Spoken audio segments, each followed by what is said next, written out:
All right, so this has been kind of popped in my mind when I was doing work today, and I wanted to share about it. So, Huxley, when he made, when I saw that film 1980, The Brave New World, one of the section, a scene that really got me thinking today, and it's about, raising a child into this, futuristic, technological, in like a cloning bag, which we'll get to see this type of films in sci-fi films or perhaps one of the first Pokemon movie, and how they raise that infant to, to full grown, no, sorry, uterus, or how do you call it, embryo.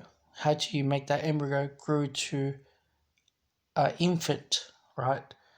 And using technology to teach that child and learn in a way that they use, videos or perhaps sound, but they don't have much nurture with parenting. And that was the scene. And when I look back at it and I look at it now, most people raise kids in the modern society, the majority, right? And especially in the Western world, they're not tough. They're not tough enough. And they give up too easily, especially in today's world. They're not as hardworking like what skilled migrants or perhaps overseas workers, which right now is dominant, in the Western world. Right, we need migrants to sustain the country, to have this ongoing continuity, hustling, bustling, chasing Australia dream and everything like that, or American dream.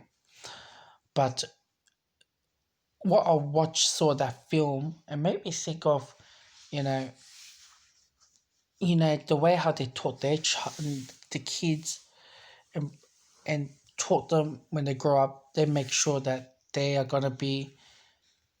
grow up to do certain things or certain classes. The etiquette and behavior and what is normalized them and teach them everything. And when I think about that, I'm like, man, that's just controlled everything. Can literally raise that child into believing that a normal human beings couldn't even do it, or raise in that sort of environment, very harsh, or make them think of certain way, controlling the mind from birth. That's why Bernard couldn't quite understand what's going on, where everyone's just all into this sort of engagement. That's one thing that when I look back and I think about it, I'm like, man, this Huxley thing, he looks very deep. And how do you make a society works in that sort of format? So yeah, it's interesting to find out about it. Because if you think about it, there's a lot of talk saying like, oh, they want to get rid of 99% of the majority and replace it, and then have the elites. Then the elites raise their own with the embryo fetus and make them grow up to watch films and things like that. So it's interesting to know that.